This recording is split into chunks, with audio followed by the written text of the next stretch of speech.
आप देख रहे हैं हरियाणा रथ की पेशकश HR न्यूज YouTube चैनल, जो आपको रखे हर खबर से अपडेट। हमारे साथ बात करने के लिए हैं कांग्रेस की पूर्व प्रदेश प्रवक्ता वंदना पोपली, जिन्होंने अभी हाल ही के अंदर कांग्रेस को छोड़कर के बीजेपी की ज्वाइन किया है। तो उन्हीं से बार पूछते हैं कि आखिर क्या वजह है, उन्होंने कांग्रेस को क्यों छोड़ा। वंदना जी, क्या कहेंगे? कल तक आप जो है कांग्रेस में थी, एकाएक आपने कांग्रेस पार्टी को छोड़ा, क्या रीजन रहा? देखिए, मुख्य बात विचारधारा की है। दिसंबर 2014 में जब मैंने कांग्रेस को ज्वाइन किया था, तो उस समय ना देश में ना प्रदेश में कांग्रेस पावर में नहीं थी, लेकिन फिर भी मुझे लगा कि एक विचारधारा है, उससे जुड़ना चाहिए, क्योंकि मेरा मुख्य ध्येय राजनीति में आने का समाज सेवा का है। तो उस वजह से उस विचारधारा से जुड़ी। लेकिन हालिया समय में जो घटनाक्रम हुआ, जिस तरह से पुलवामा में अटैक हुआ, मोदी जी ने जिस तरह से उसका जवाब दिया, खट्टर जी जिस तरह से लगातार पारदर्शी सरकार लेकर आए हैं। अगर मैं अपने रेवाड़ी की बात करूं, आसपास के गांवों की बात करूं, कि जिस तरह से बच्चे पारदर्शी ढंग से लगे हैं, ईमानदारी से लगे हैं, तो मुझे लगा कि ये विचारधारा बिल्कुल सही है और अब मुझे इसमें ज्वाइन होकर इनके साथ चलना चाहिए। कहीं कयास लगाया जा रहा है, 2000 लोकसभा का चुनाव है, उठापटक शुरू हो रही है। क्या लगता है, चुनाव को आपने एन मौके पर चुना? कुछ दिन पहले तक आप कांग्रेस में थी, कांग्रेस की आप तारीफ करती थी, एकाएक में कहां से ये देश प्रेम और इस तरीके का? मुझे लगता है कि चुनाव की बात तो आप कैंडिडेट से कर सकते हैं।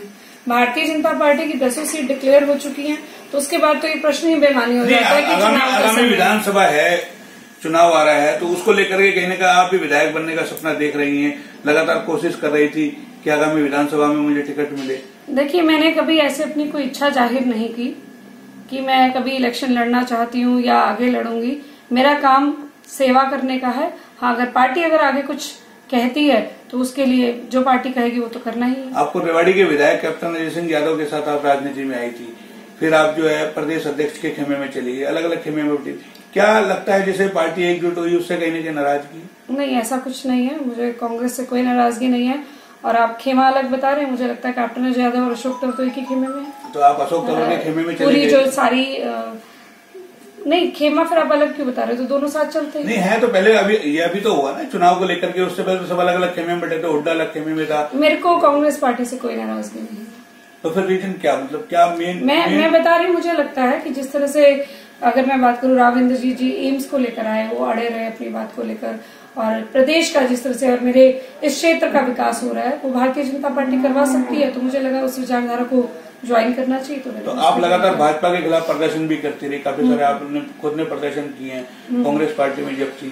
क्या लगता है आपको वो स्थान में मिल पाएगा? कल तक आप भाजपा के विरोध में थी, आज एक भाजपा के पक्ष में होगी।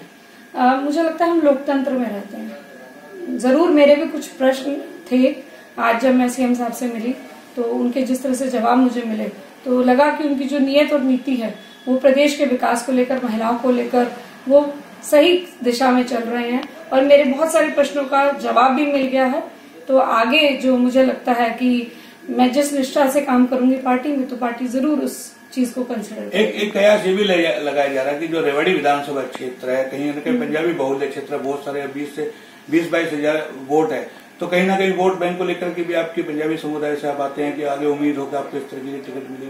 नहीं, मैं ऐसा कुछ नहीं सोचती कि कास्टिज्म, मुझे लगता है कि कास्ट के बेसिस पे उसको बना दिया जाता है, लेकिन रिसेंट समय में जिस तरह से चेंजेस हुए हैं, तो ऐसा मुझे नहीं लगता कि कास्ट के बेसिस पर ऐसा मेरे मन में ऐसा कोई ख्याल भी नहीं है कि कास्ट के बेसिस पर मुझे टिकट चाहिए या नहीं चाहिए।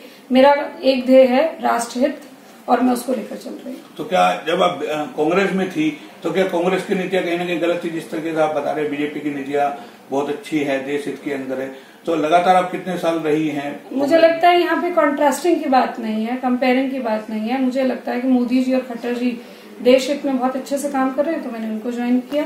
तो इसमें कांग्रेस के बारे में मैं कुछ नहीं कहना चाहूंगी। तो क्या कांग्रेस में आपका दम घुट रहा था इतने समय से आप थी? ऐसी कोई बात ही नहीं है, ऐसी कोई बात ही नहीं है। मैं आपको बोल रही हूँ कि कांग्रेस से कोई नाराजगी नहीं है।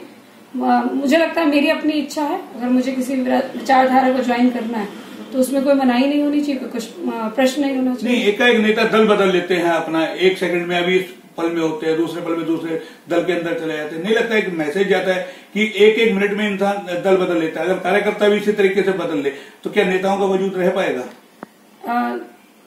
कार्यकर्ता दल बदलने, मैं आपको ये बताना चाहूंगी कि भारत एक लोकतंत्र है और हमने एक सिस्टम बनाया है मल्टी पार्टी का। मल्टी पार्टी बनाने का यही था कि जिसको अपना लगता है कि मेरी विचारधारा जहां पर मिलती है मैं उसको ज्वाइन करूं।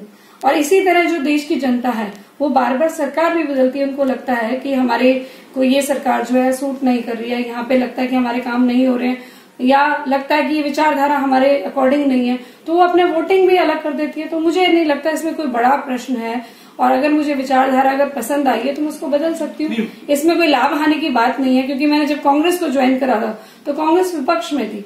अगर लाभ हानि मन में होती तो मैं विपक्ष में क्यों ज्वाइन करती? नहीं, उसी समय बीजेपी में जाती। मैंने पिछले 5 साल में वर्किंग को देखा है, जरूर कई चीजों को अपोज किया। और मैंने आपको बताया कि मैं जब खट्टर साहब के साथ बैठी तो मुझे बहुत सारे प्रश्नों का भी जवाब मिला है, आगे और भी जवाब मिलेंगे मुझे। लेकिन ये समझ आ रहा है कि इस समय देश और प्रदेश का अगर विकास करवा सकती है तो भारतीय जनता पार्टी करवा सकती है। अब आपके यहाँ से उम्मीदवार भाजपा के उम्मीदवार राव इंद्रजीत सिंह है, उनको लेकर के कितना उत्साहित है कि गुड़गांव लोकसभा क्षेत्र से वो दोबारा सांसद? मैं सिर्फ गुड़गांव लोकसभा की बात नहीं करूंगी, पूरे हरियाणा प्रदेश की बात करूंगी। हम 10 की 10 सीटों को जीत रहे हैं और एम्स के लिए जिस तरह से उन्होंने आगे बढ़े, खट्टर जी भी आगे आए, उन्होंने इसको जो वहां के लोगों की मांग थी उसको पूरा किया। और यहाँ पर पूरे क्षेत्र में जिस तरह से ईमानदारी से बच्चों को लगाया गया, तो उसका जो जनता है उनके बीच में काफी उत्साह है और हम 10 की 10 आप एम्स की बात कर रही हैं, एम्स को लेके तो खट्टर साहब लगातार मना कर चुके थे, बोलो मुझसे जबरन घोषणा करवाई गई, एम्स यहाँ बन ही नहीं सकता।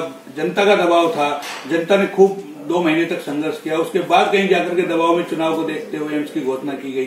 क्या अभी भी आपको लगता है कि जैसे प्रोसीजर पे ना जाते हुए मैं रिजल्ट पे जाऊंगी, एम्स मिल गया है?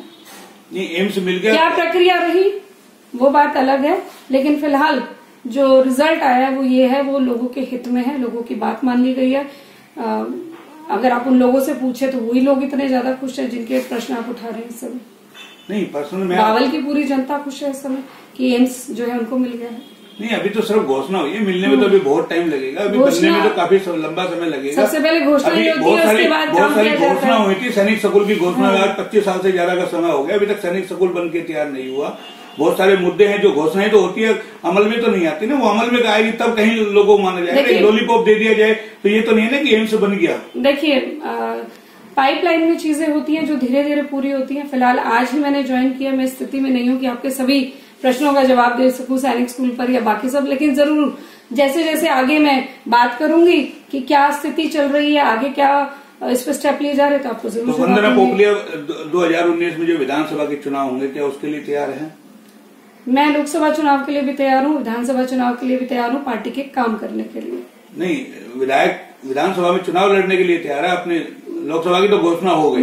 मेरी अभी ना मैंने इच्छा शक्ति कांग्रेस में जताई थी, ना मैंने भारतीय जनता पार्टी में जताई है। मेरा काम है पार्टी के लिए काम करना और देश के लिए। एक थोड़ा खुलासा कर सके, आप कैप्टन साहब के थ्रू आई थी, क्या अनबन ऐसी हुई जो कैप्टन साहब से आप निराश हुए, फिर अशोक कोई अनबन नहीं।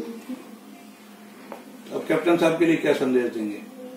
वो आपके यहाँ कैप्टन साहब इलेक्शन लड़ रहे हैं, बढ़िया है, अपने रेवाड़ी क्षेत्र से इलेक्शन वो लड़ रहे हैं, कार्यकर्ताओं को जोड़े, इसमें मैं अब उनको क्या संदेश दे सकती हूँ, अब तो वो दूसरी पार्टी के हो गए। HR न्यूज यूट्यूब चैनल की हर खबर से अपडेट रहने के लिए अभी सब्सक्राइब करें, बेल आइकॉन दबाएं और लाइक करें। HR न्यूज चैनल के लिए रेवाड़ी से मोहनलाल।